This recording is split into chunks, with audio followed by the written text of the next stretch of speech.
Hello friends, सबसे पहले happy Dussehra to all. आज इस वीडियो में कुछ स्टॉक्स और उनके रिगार्डिंग अपडेट्स को हम लोग कवर करेंगे। पहला स्टॉक हमारे लिस्ट में 7775 के लेवल पे ट्रेड कर रहा है। कंपनी का नाम है बजाज फाइनेंस लिमिटेड। शानदार क्वार्टर 2 के रिजल्ट को पब्लिश करने के बाद भी आप देखोगे तो स्टॉक में कुछ खास बुलिश मोमेंटम हमें देखने को नहीं मिला है। इनफैक्ट काफ़ी लंबे समय से स्टॉक कंसोलिडेट भी कर रहा है और इस कंसोलिडेशन जोन में हम जैसे छोटे रिटेल इन्वेस्टर्स लगातार स्टॉक में बिकवाली कर रहे हैं। ये मैं नहीं कह रहा हूँ, ये दोस्तों लेटेस्ट डेटा कह रहा है। क्वार्टर 2 का शेयर होल्डिंग पैटर्न अपडेट हो चुका है और यहाँ पे फिर से आप देखोगे तो पब्लिक की तरफ से लगातार बिकवाली होती जा रही है। कोई भी स्टॉक जब अच्छा परफॉर्म नहीं कर रहा होता है, मैटर नहीं करता वो फंडामेंटली स्ट्रांग हो या ना हो, हम जैसे छोटे इन्वेस्टर्स अपना पेशेंस खो बैठते हैं। अभी यहाँ पे आप देखोगे तो पब्लिक की जो होल्डिंग है वो कंटिन्यूसली डिक्रीज हो रही है।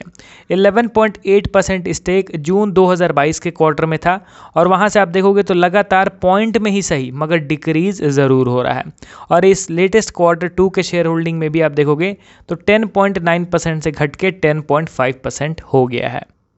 और मार्केट के बड़े प्लेयर्स का आप होल्डिंग देखोगे तो एज़ यूजुअल हमें इंक्रीजिंग ऑर्डर में ही देखने को मिल रहा है। एफआई की होल्डिंग इंक्रीज हुई है 20.09 से बढ़ के 20.41 और डीआई की होल्डिंग आप देखोगे तो 12.83 से बढ़ के 13.05। तो चलिए, अब जिन्होंने बेचा स्टॉक को वो अलग मैटर है, मगर हम में से बहुत से ऐसे भी लोग हैं जिन्होंने बजाज फाइनेंस को अभी तक होल्ड कर रखा है। तो उन लोगों के लिए एक पॉजिटिव अपडेट ये हम लोग ज़रूर कंसीडर करेंगे। अब देखिए, कंपनी बहुत बड़ी है। अब इन फ्यूचर में लगातार कंसिस्टेंसी के साथ ग्रोथ अगर इनको दिखाना होगा तो लगातार नए नए सेगमेंट्स में इनको एंटर करना होगा। पिछले क्वार्टर में हम लोगों ने क्या देखा कि कंपनी अब ट्रैक्टर के भी लोन्स को फाइनेंस करेगी, छोटे छोटे बिजनेसेस को भी अब फाइनेंस करना स्टार्ट करने वाली है। और इस क्वार्टर 2 के दौरान इन्होंने एक और नए सेगमेंट में एंट्री ले ली है। अब ये लोग क्या है कि 4 व्हीलर्स को भी लोन प्रोवाइड करेंगे, यानी जो कस्टमर अब 4 व्हीलर खरीदना चाहते हैं तो वो भी अब बजाज फाइनेंस के जरिए लोन को फाइनेंस कर सकते हैं। और ये चीज़ क्वार्टर 2 से ही लाइव हुआ है। अब देखो, the new car financing business went live during Q2 FY24 and is present in 85 locations. अभी तक इंडिया में सिर्फ 85 लोकेशंस में ही ये फीचर अवेलेबल है बजाज फाइनेंस का। धीरे धीरे करके नए लोकेशंस में और कंपनी एंटर करेगी तो नो डाउट इस पर्टिकुलर सेगमेंट से भी एक अच्छा रेवेन्यू कॉन्ट्रीब्यूशन कंपनी को देखने को ज़रूर मिलेगा। अभी के लिए ऑटोमोबाइल सेक्टर में लगभग सारे व्हीकल्स को अब बजाज फाइनेंस करना स्टार्ट करने वाली है। इसी के साथ यहाँ पे मैनेजमेंट की तरफ से भी एक स्ट्रॉन्ग कमेंट्री पेश की गई है। मैनेजमेंट काफ़ी ज़्यादा ऑप्टिमिस्टिक है और कॉन्फिडेंट है न्यू कस्टमर्स को ऐड करने के लिए। इनका कहना है कि हम लोग ईजिली FY24 के एंड तक में 13 to 14 million new customers add कर लेंगे। तो चलिए, ऐसा नहीं है कि कंपनी कहती है और वो करती नहीं है। हम लोग देख रहे हैं कि लगातार पिछले कुछ क्वार्टर से बहुत ही ज़्यादा नए कस्टमर्स कंपनी ऐड कर रही है। तो ये भी ऑप्टिमिस्टिक मैनेजमेंट का कमेंट्री एक पॉजिटिव साइड में ही स्टॉक को ड्राइव करने में मदद करेगा। अब यहाँ पे टेक्निकली इनके चार्ट का एनालिसिस हम लोग करेंगे।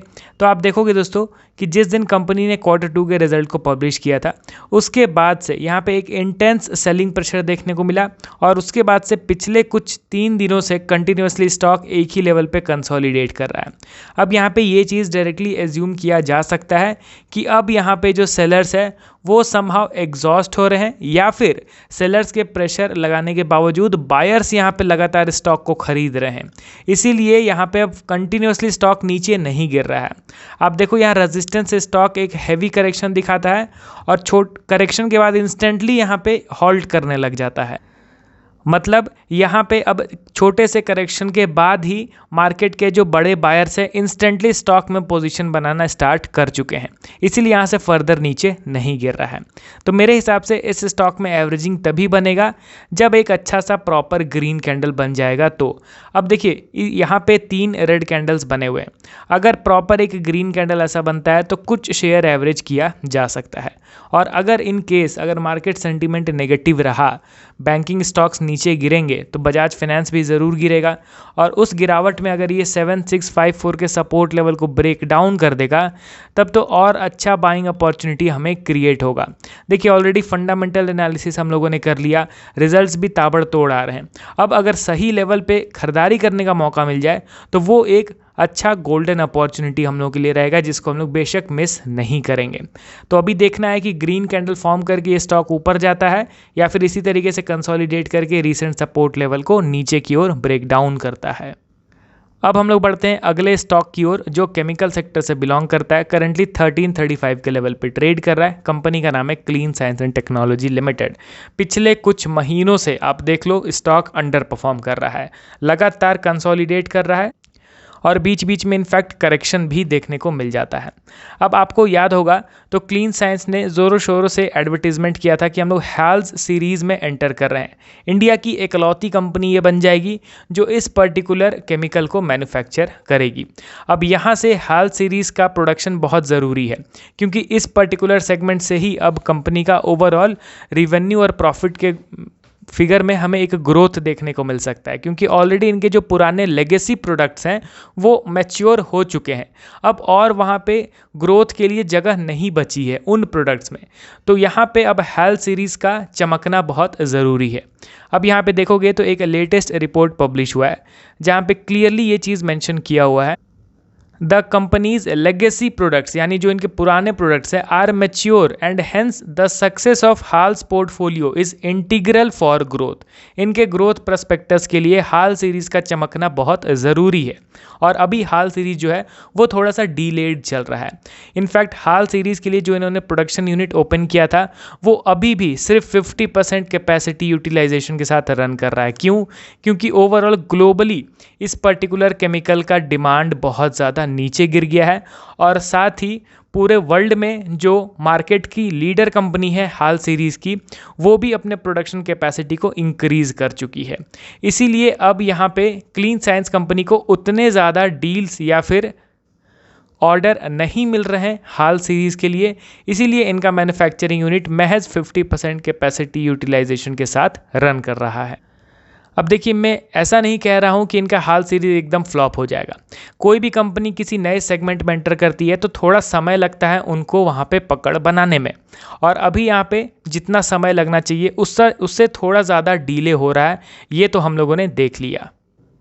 और यहाँ पे मैनेजमेंट का कहना है कि हाल्स बिजनेस से company peak level of revenue achieve कर पाएगी कब? आने वाले 3 सालों में। तो बेशक हम लोगों को ये समय देना होगा एटलीस्ट, और यहाँ से Q2 FY24 से, मतलब अभी जो Q2 बीत गया, अब और हमें मिनिमम 1.5-2 साल देखना होगा कि किस तरीके से कंपनी का ये जो पर्टिकुलर सेगमेंट है वो ट्रैक पे आ रहा है।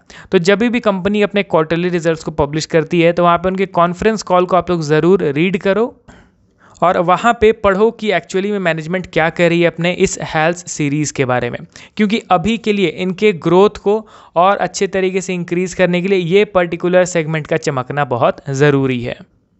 तो पेश करने दो कंपनी को Q2 के रिजल्ट्स, उसके बाद इनके कॉन्फ्रेंस कॉल के ज़रिए हम लोग ज़रूर इस पर्टिकुलर सेगमेंट को ट्रैक करेंगे। अभी के लिए ये स्टॉक तो टेक्निकली काफ़ी ज़्यादा वीक दिखाई पड़ता है। एज़ यूजुअल कई बार हम लोगों ने ये डिस्कस किया है कि ये स्टॉक का मेजर रेजिस्टेंस लेवल है। जब तक इसको ब्रेकआउट नहीं देगा स्टॉक में एक फ्रेश तेज़ी हमें देखने को नहीं मिलेगी। अब ये स्टॉक नीचे गिर रहा है तो रीसेंट के सपोर्ट लेवल्स भी मैं ड्रॉ करना चाहूँगा। 1300 ये इसका रीसेंट सपोर्ट लेवल है। अगर आप इंटरेस्टेड हो तो 1300 के आसपास आता है तो कुछ शेयर खरीदा जा सकता है on forming bullish price action. चलिए, टोटल 2 स्टॉक्स को हम लोगों ने कवर करा। अब आप कमेंट करके बताओ कि इनमें से कौन से स्टॉक में आप एवरेजिंग करने के लिए सोच रहे हो। मिलता हूँ अब नेक्स्ट वीडियो के साथ। Okay then, bye bye.